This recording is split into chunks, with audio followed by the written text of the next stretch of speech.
Shalom, kita akan lanjut membicarakan tentang verba, sebuah bagian yang sangat penting dalam memaknai kitab suci, ya, Perjanjian Baru ya. Nah, ini ada sebuah pernyataan yang sangat menarik dari Dr. John A. Battle. The verb atau kata kerja is at the center of the sentence. Ya, jadi verba adalah pusat dalam kalimat dalam upaya kita mencari makna. Jadi, verba-verba inilah yang akan menjadi jantung dan kekuatan dalam sebuah kalimat. Jadi dalam memahami makna, eee eee, berangkat dari verba menjadi sangat penting dan accurate exegesis must begin with the verb. Jadi saudara-saudara akan menikmati makna dengan memulai aksi yang dimulai atau yang dimaksudkan dalam verba tertentu. Ya, karena aksinya ada di dalam, tercermin dalam verba. Nah, setidaknya ada 6 kala dalam bahasa Yunani Koine, yang sebagian besar kita akan pelajari dalam rangkaian video ini, termasuk dan video-video selanjutnya. Yang pertama adalah kala sekarang, saat ini ya, present, kala sekarang, future, kala yang akan datang, imperfect, sebuah kala lampau khusus, aorist juga sama, kala yang lampau, perfect dan pluperfect. Kita akan lebih dalam menggali tentang kala-kala ini, karena ini adalah sebuah bagian yang sangat dalam memaknai ya, bagaimana penulis Perjanjian Baru menyampaikan makna dalam setiap aksi yang disampaikan dalam kala yang berbeda. Nah, kita akan melihat bagaimana verba, mengenali verba dan berbagai aspek yang dinyatakan dalam verba. Yang pertama adalah keselarasan. Ini adalah sebuah keunikan dalam bahasa Yunani. Jadi terdapat keselarasan antara verba dan subjek.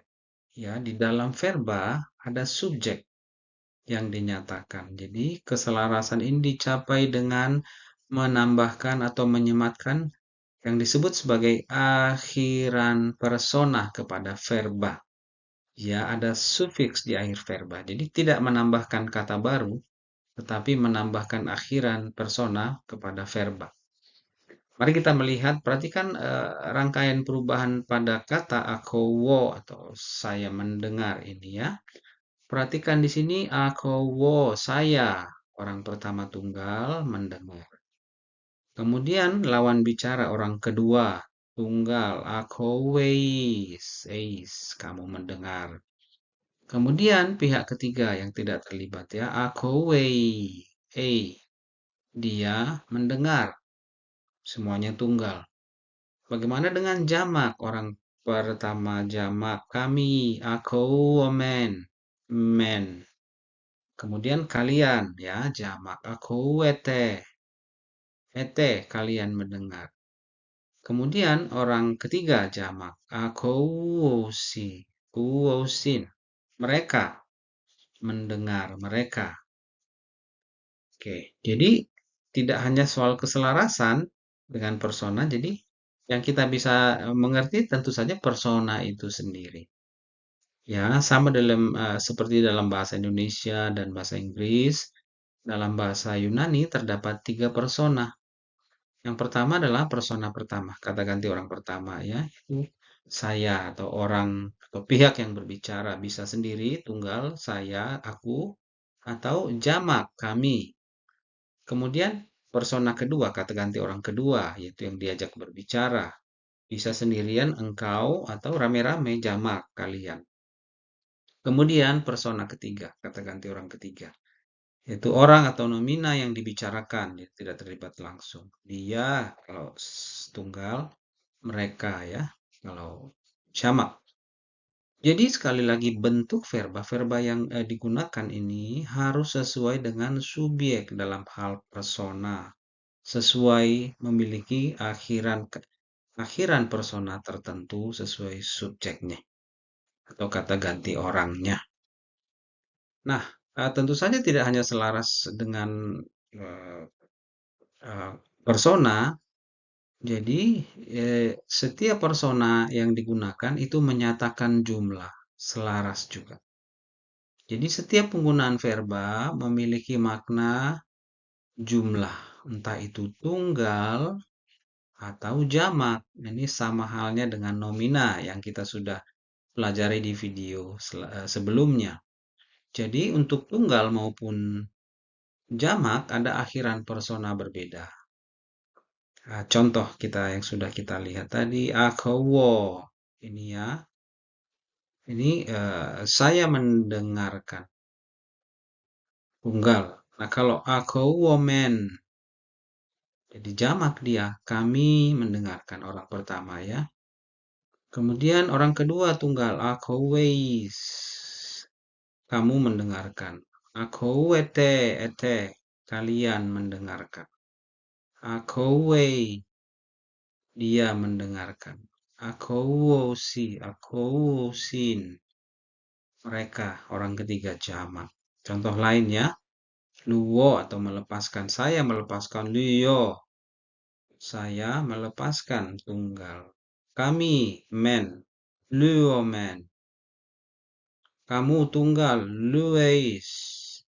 Lueis. Jadi kalian. Luete. Kemudian dia. Lie. Mereka. Liousin. Liousin. Ya. Liousin. Liousi. Liousin. Mereka melepaskan ya orang ketiga. Jamak. Nah, kemudian kala atau tense adalah suatu bagian yang sangat penting. Nah, ini tidak sama dengan kala atau waktu ya yang yang kita gunakan dalam bahasa Indonesia. Untuk kita yang berbahasa Indonesia, kita butuh usaha lebih untuk memahami kala atau tense ini. Nah, ini sebuah pernyataan yang menarik ya dari Dana dan Manti. The exegesis of the tenses stands at the center of such study. Jadi tadi verb adalah pusat.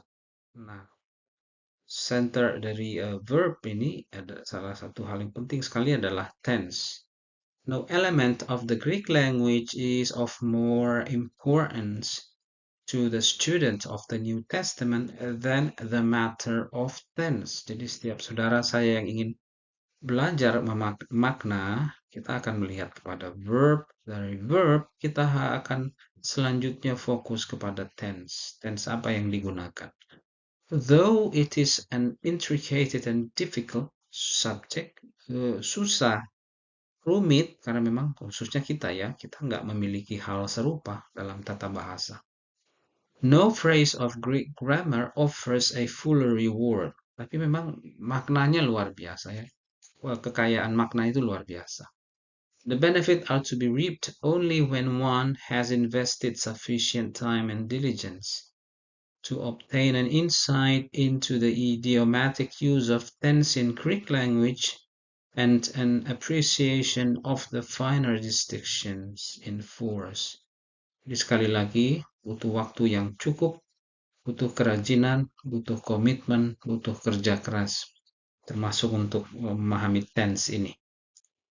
Nah, jadi memahami kala atau tense, kalau dalam bahasa Indonesia apa? Kala, waktu. Jadi sebetulnya nggak melulu soal waktu ya. Jadi memahami ini dalam bahasa Yunani tidak mudah. Begitu juga dengan bahasa Inggris ya.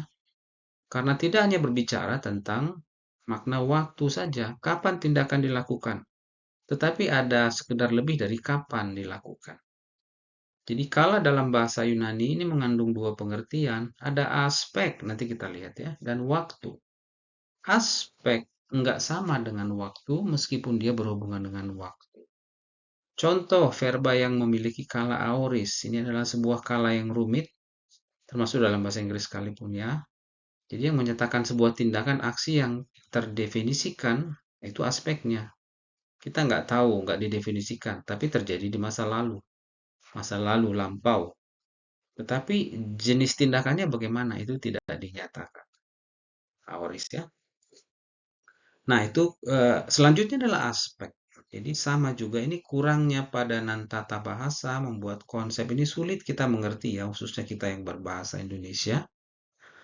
Jadi, kejeniusan dasar verba bahasa Yunani ini bukanlah pada kemampuannya mengindikasikan kapan tindakan dilakukan, kapan aksi itu dilakukan, itulah waktu, tetapi jenis aksinya bagaimana.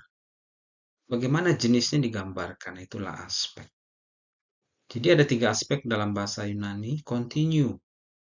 Tindakan verba merupakan suatu proses yang sedang berlangsung, continue. Dalam bahasa Inggris contohnya I am eating, I am studying, I am writing, I am sleeping. Kemudian aspek yang tak terdefinisikan. Jadi tindakan dalam verba merupakan sebuah peristiwa yang sederhana. Jadi nggak dijelaskan apa ini proses atau tidak. I eat, I study. Ya, jadi bisa kapan aja. Yang kemudian aspek perspektif. Kita akan lihat selanjutnya. Nah, contoh adalah kalimat ini ya. Markus 8 ayat 34, setiap orang yang mau mengikut aku, verba ya, ia harus menyangkal dirinya, memikul salibnya, dan mengikut aku. Jadi kalau dalam bahasa Indonesia sesimpel itu. Tetapi apakah tense-nya sama dalam bahasa Inggris, dalam bahasa Yunani? Tidak.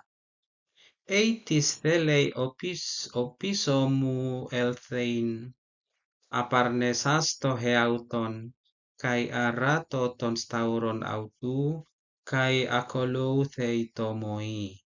Thelei, present. Jadi setiap orang yang mau itu present. Elthein, mau mengikut, itu aoris. Tak terdefinisikan, sudah mau ikut, mengikut ya. Arato tu stauron autu. Jadi memikul salib, menyangkal diri. Itu bentuk yang tak terdefinisikan di masa lalu. Sudah selesai. Kemudian arato ton stauronautu menyangkal, memikul salib. Itu aoris. Sebuah tindakan tak terdefinisikan di masa lalu. Jadi dia sudah memikul salibnya. Kemudian barulah mengikut. Nah, ini present lagi, sebuah tindakan yang continue. Jadi mengikut Kristus itu adalah sebuah tindakan yang continue, lahir dari serangkaian tindakan yang sudah terjadi di masa lalu, tak terdefinisikan. Jadi maknanya lebih dalam ya. Nah, selanjutnya dalam mengenal verba, kita perlu mengenal voice. Selanjutnya kita akan melihat ini dalam topik-topik spesifik. Ada 3 voice dalam bahasa Yunani. Voice aktif, subjek melakukan tindakan verba. Ada voice middle. Nah, ini satu pentingnya. Kita nggak punya dalam bahasa Indonesia nih. Subjek melakukan tindakan verba terhadap diri sendiri. Jadi sebuah aksi yang dilakukan subjek terhadap dirinya sendiri. Kemudian voice pasif. Subjek mengalami tindakan yang disebutkan dalam verba. Dan kemudian selain voice ada mood dalam bahasa Yunani. Jadi ada beberapa ya, setidaknya ada ini mood indikatif, subjunktif, optatif, imperatif. Moodnya perintah. Nanti kita akan lihat dalam topik-topik yang sesuai. Nah, karena dalam bahasa Yunani koine memiliki kala dan kombinasi ragam, jadi setidaknya ada 7 bentuk berbeda dalam verba yang akan kita temukan. Nah, kita lihat contoh dengan menggunakan kata mengasihi ya. Agapao, kalau sekarang saya mengasihi. Egapon, imperfect, saya dulu sedang mengasihi. Agapeso, future aktif, saya akan mengasihi. Egapesa, aorist aktif, saya dulu mengasihi.